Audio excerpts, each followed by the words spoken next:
안녕하세요. 만약 당신이 다니는 교회에 어느 날 누가 불쑥 나타나서 내가 바로 재림 예수다! 이렇게 주장한다면 어떻게 해야 할까요? 아니면 멀쩡하던 교인이 어느 날부터 점점 이상한 교리를 퍼뜨리기 시작한다면요.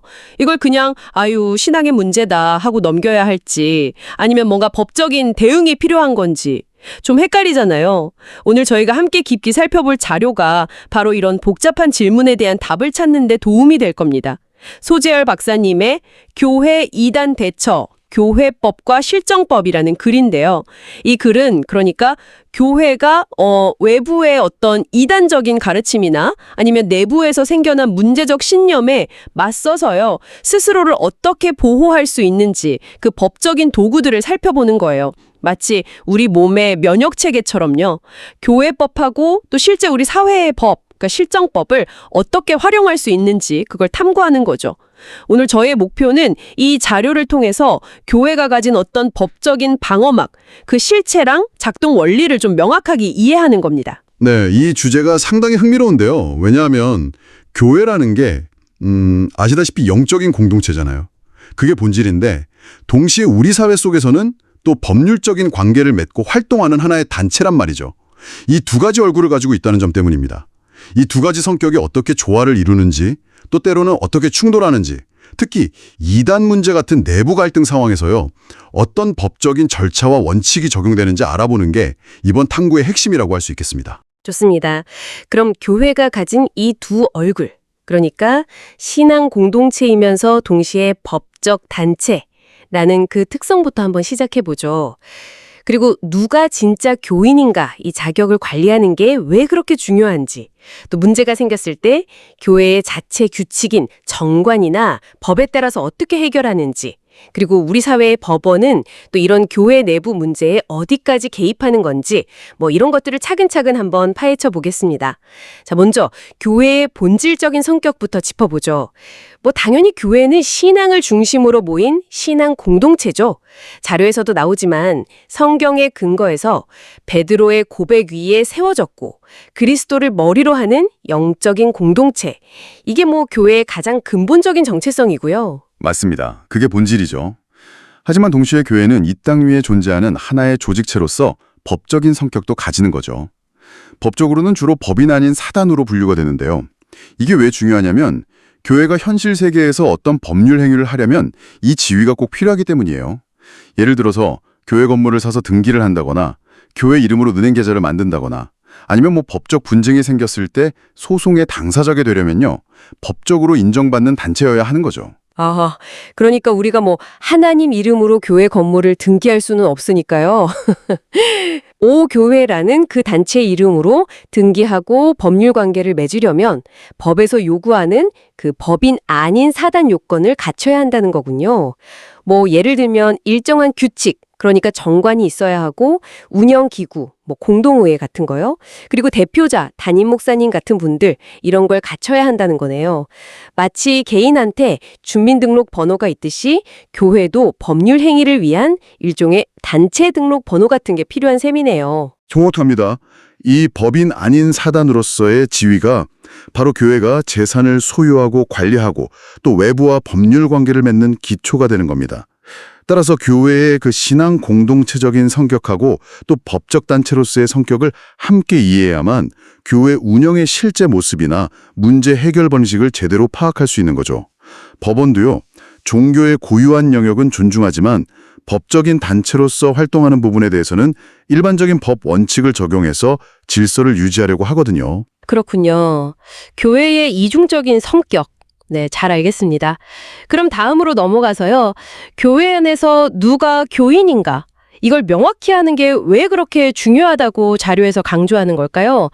그냥 예배 열심히 나오면 교인 아닌가요? 법적인 관점에서 보면 그게 훨씬 복잡합니다. 교인이 된다는 것은 단순히 예배 참석자를 넘어서요. 그 교회의 법적인 구성원이 되어서 권리와 의무를 갖게 된다는 의미거든요. 가장 핵심적인 권리 중 하나가 바로 교회의 최고 의사결정 기구인 공동회에서의 의결권입니다.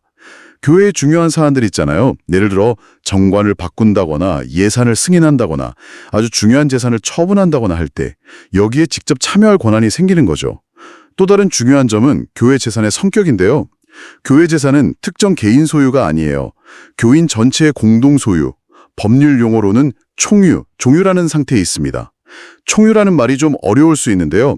쉽게 말하면 아파트 주민들이 함께 쓰는 엘리베이터나 놀이터 같은 공용시설과 비슷하다고 생각하시면 좀 이해가 쉬울까요? 특정 개인의 지분은 없지만 주민, 그러니까 교인이라면 누구나 함께 소유하고 사용할 권리가 있다는 뜻이죠. 따라서 교인이 된다는 건 이 총유 재산에 대한 사용 및 수익권을 갖게 되는 것을 의미합니다. 와, 사용 수익권까지요? 그럼 만약에요, 어떤 이단 사상을 가진 사람이 신분을 딱 숨기고 교인으로 등록을 한다면 이건 단순히 교리 퍼뜨리는 문제를 넘어서는 거네요. 교회 운영의 핵심인 공동의 의결권을 행사해서 정관 변경이나 재산 처분 같은 아주 중대한 결정에 영향을 미칠 수도 있고 심지어 교회 재산에 대한 권리까지 주장할 수 있게 된다는 거잖아요. 와, 이건 정말 심각한데요. 자료에서도 이 점을 아주 강하게 경고하고 있고요. 바로 그 점 때문에 자료에서는 교인 등록 절차를 아주 신중하고 엄격하게 관리해야 한다고 강조하는 겁니다. 단순히 그냥 교회 등록카드 제출하거나 예배 시간에 잠깐 소개하는 것만으로 자동 등록되는 방식은 위험할 수 있다는 거죠. 정관에 명확하게 교인 자격 요건, 예를 들면 학습, 세례, 입교 이런 것들이요. 그리고 등록 절차, 예를 들어 방회의 심사나 승인, 아니면 일정 기간 교육 이수 같은 것들, 이걸 구체적으로 규정하고 교인 명부를 정확하게 작성하고 관리하는 게 필수적입니다. 자료에 나온 예시처럼 등록 신청 카드 같은 개념을 도입해서 본인 의사를 명확히 확인한다거나 아니면 6개월 이상 연속으로 정당한 사유 없이 주일 낮 예배에 불참하면 교인 지위가 자동으로 상실된다. 이런 식의 자격 유지 조건을 정관에 두는 것도 현실적인 방안이 될 수 있죠. 왜냐하면 교인 등록이라는 게 단순히 명부에 이름 올리는 행위가 아니거든요. 교회 재산의 공동 소유권자, 즉 총유물권자로서의 지위를 부여하는 아주 중요한 법률 행위이기 때문입니다. 아, 정관의 중요성이 여기서부터 바로 드러나는군요. 그렇다면 교회의 규칙 체계에 대해서 좀 더 자세히 알아보죠. 각 교회마다 자체적인 규칙, 그러니까 정관이 있다는 건 알겠는데 이 정관이 얼마나 강력한 힘을 가지나요? 예를 들어서 그 교회가 소속된 교단의 헌법보다도 이 정관이 더 우선시되는 건가요? 네, 여기서 다시니 꼭 기억하셔야 할 핵심 원칙이 나옵니다. 법원은요, 개별 교회의 독립성하고 종교적 자유를 존중하기 때문에 교회 관련 법률 분쟁을 판단할 때 가장 먼저 그리고 최우선으로 적용하는 기준이 바로 그 교회의 정관입니다. 정말요? 그 교회가 속한 교단의 헌법이나 규칙보다도요? 그렇습니다. 만약 정관에서 우리 교회는 소속 교단의 헌법을 따른다 이렇게 명시를 했더라도요. 그 교단 헌법이 개별 교회의 어떤 독립성이나 재산권 또는 종교적 자유의 본질적인 부분을 침해한다 이렇게 판단될 경우에는 정관의 규정이나 교회의 자율적인 결정이 우선할 수 있습니다. 대법원 판례 역시 이러한 정관 우선의 원칙을 일관되게 확인해주고 있어요. 아니, 교단 전체의 약속보다 개별 교회만의 규칙인 정관이 더 힘이 세다는 거잖아요. 와, 이건 정말 많은 교회나 교인들이 좀 놓치고 있을 수도 있겠는데요. 그럼 만약에요, 정관이나 교단 헌법에도 관련 규정이 없는 경우에는 어떻게 되나요? 모든 상황을 정관에 다 담을 수는 없을 텐데요. 좋은 질문입니다. 그렇게 정관이나 교단 헌법에 규정이 없는 공백이 생길 경우에는요, 우리 사회의 일반적인 법인 민법의 규정, 특히 사단법인에 관한 규정을 유추해서 적용하게 됩니다. 예를 들어서 정관을 변경하려면 교인 몇 명의 동의가 필요한지 여기에 대해서 정관에 구체적인 규정이 없다면 민법상 사단법인 정관 변경에 필요한 정족수인 총사원, 그러니까 교인 3분의 2 이상의 동의 규정을 참고할 수 있다는 거죠. 하지만 만약 그 교회 정관에 정관 변경은 출석 회원 3분의 2 이상의 찬성으로 한다 이렇게 명확히 규정되어 있다면 민법 규정보다 그 정관 규정이 우선 적용됩니다. 이처럼 정관, 교단 헌법, 민법 순서로 적용되는 원칙을 기억하는 것이 아주 중요합니다. 자, 그럼 이제 가장 핵심적인 질문으로 한번 넘어가 보겠습니다. 교회 안에서 교리에 어긋나는 행동을 하거나 이단으로 의심되는 사람이 나타났을 때 교회는 이들을 어떻게 법적으로 처리할 수 있을까요? 앞서 확인했듯이 그냥 단순히 나가주세요 이렇게 말해서 해결될 문제가 아니잖아요. 권리가 있으니까. 맞습니다. 법적으로는 그렇게 간단하지가 않죠. 일단 정식 교인 지위를 얻게 되면 앞서 말씀드린 의결권이나 재산에 대한 권리 같은 게 발생하기 때문에 그 지위를 박탈하려면 반드시 정해진 적법한 절차를 따라야 합니다. 자료에서는 크게 두 가지 방법을 제시하고 있습니다. 첫 번째는 당회 행정결정 방식입니다. 만약 교회 정관에 교회 질서를 어지럽히거나 교리에 반하는 행위를 한 교인에 대해서 당회가 심의해서 행정적으로 교인 지위를 정지하거나 박탈할 수 있다. 이런 명확한 규정이 있다면요. 교회 운영과 치리를 담당하는 기구인 당회가 이 정관 규정에 근거해서 행정적인 결정만으로 해당 교인의 지위를 상실시킬 수 있습니다. 이건 뭐랄까 정식 재판이라기보다는 정관에 부여된 권한에 따른 행정처분에 가깝다고 볼 수 있죠. 법원도 이러한 정관 규정의 효력을 인정하는 추세고요. 다만 이 권한이 정관에 명확하게 규정되어 있어야 하고 또 그 정관 자체가 적법하게 제정되거나 개정되었어야 유효합니다. 정관의 규정만 있으면 당회 결정만으로 교인 지위를 박탈할 수 있다는 건 어떻게 보면 좀 강력한 조치인데 혹시 당회가 이 권한을 좀 자의적으로 남용할 가능성은 없을까요? 뭐 안정장치 같은 건 없나요? 좋은 지적이십니다. 그렇기 때문에 정관 규정이 있더라도 실제 실행 과정에서는 반드시 적법 절차를 준수해야 합니다. 특히 당사자에게 자신을 변호하고 해명할 기회, 즉 방어권을 충분히 보장하는 것이 필수적이에요. 만약 이런 절차를 무시하고 일방적으로 결정을 내린다면 나중에 당사자가 소송을 제기했을 때 법원에서 그 결정 자체가 절차상 중대한 하자가 있어서 무효다 이렇게 판단할 가능성이 매우 높습니다. 헌법상 적법 절차 원칙은 종교단체 내부의 징계 절차에도 적용된다는 것이 법원의 입장이거든요. 두 번째 방법은 정관의 위와 같은 행정 결정 규정이 없을 경우에 사용되는 권징재판입니다. 이건 소속 교단의 헌법, 보통 권징조례라고 하죠. 여기에 규정된 공식적인 재판 절차를 따르는 방식입니다. 당회나 노회 같은 치리회가 일종의 사법기관처럼 재판을 열어서 해당 교인의 문제를 심리하고 증거에 따라서 유무죄를 판단하고요. 유죄일 경우에 제명이나 출교 같은 징계 판결을 내리는 거죠. 참고로 제명은 그냥 단순히 해당 교회 교인이 아님을 선언하는 거고요. 출교는 더 나아가서 이방인처럼 여겨서 교제까지 단절시키는 좀 더 강력한 조치라고 할 수 있습니다. 어떤 방식을 택하든 핵심은 결국 적법 절차 준수하고 방어권 보장이군요.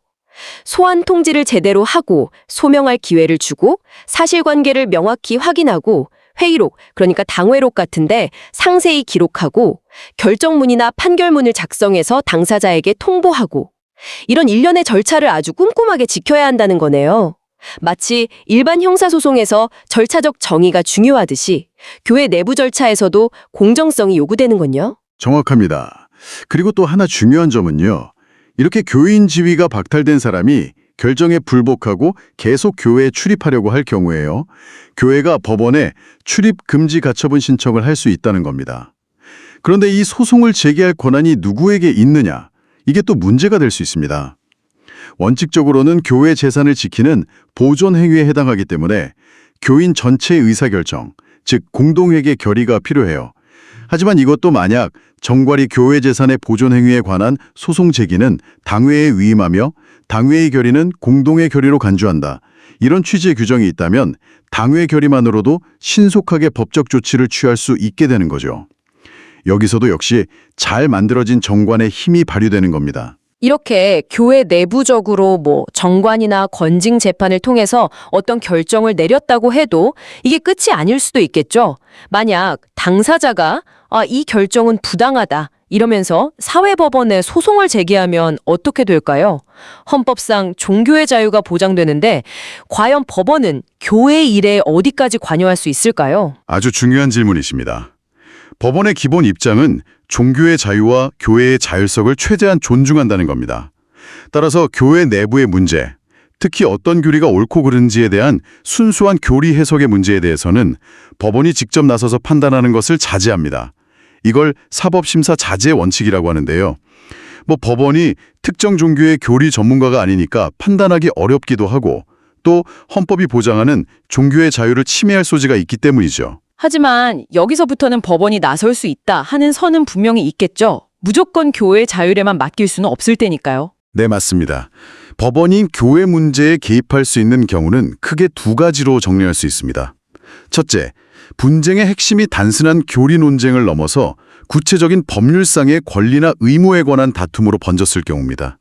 예를 들어서 교회 재산을 둘러싼 분쟁이라든지 교인주의 박탈로 인해서 발생하는 구체적인 권리 침해, 의결권 행사 방해 같은 거요. 이런 것처럼 일반 시민으로서의 법률 관계에 관한 문제라면 법원이 개입해서 판단할 수 있습니다.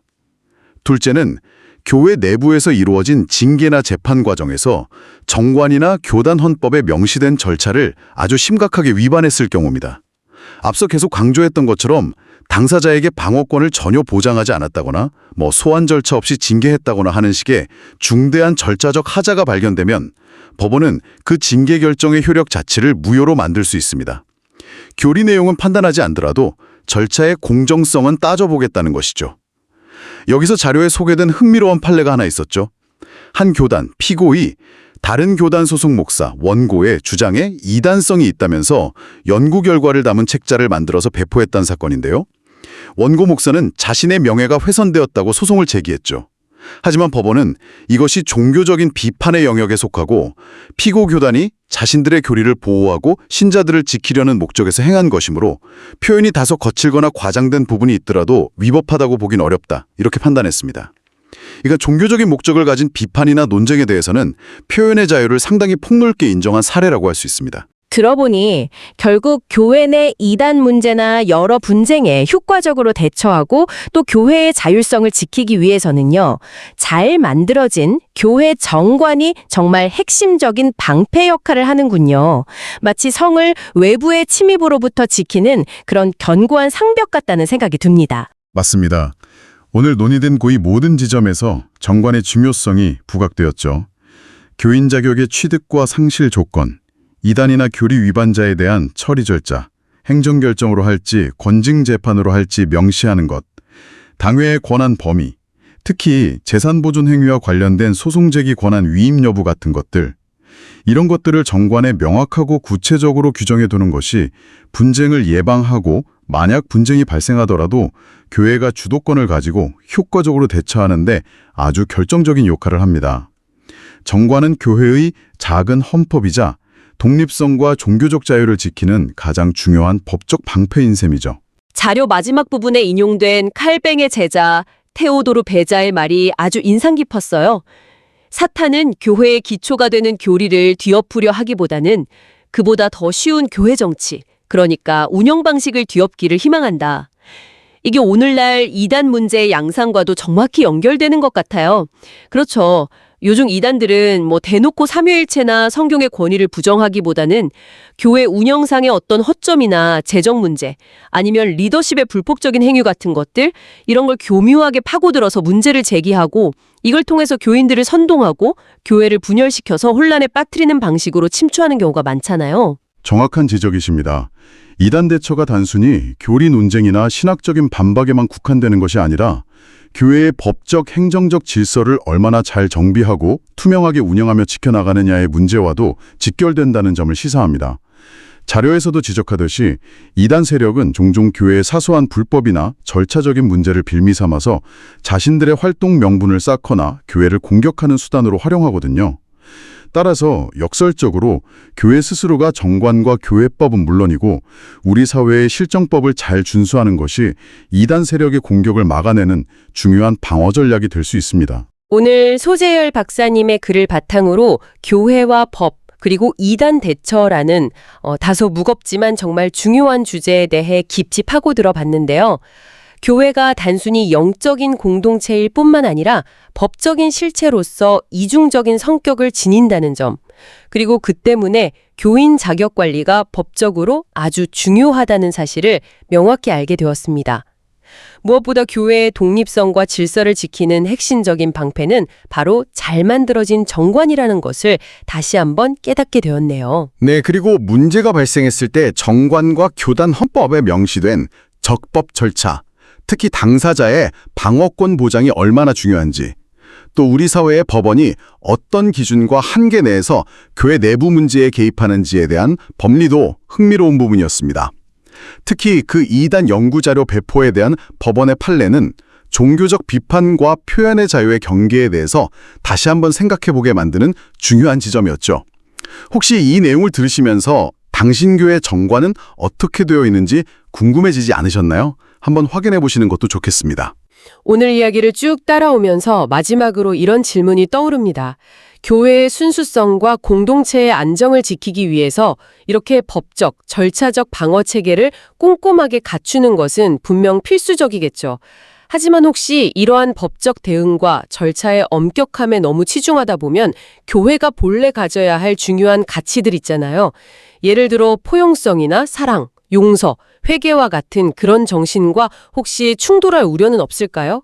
가령 이단으로 규정돼서 징계를 받았던 사람이라도 진심으로 뉘우치고 돌아왔을 때 그를 다시 따뜻하게 받아들이는 과정하고 이런 엄격한 법적 절차 사이의 균형은 어떻게 잡아가야 할지 당신은 어떻게 생각하시나요? 한 번쯤 우리 모두 깊이 고민해 볼 만한 지점인 것 같습니다. 오늘 저희와 함께 깊이 있는 탐구를 함께 해주셔서 감사합니다. 다음에도 흥미로운 지식의 세계로 당신과 함께 떠나보겠습니다.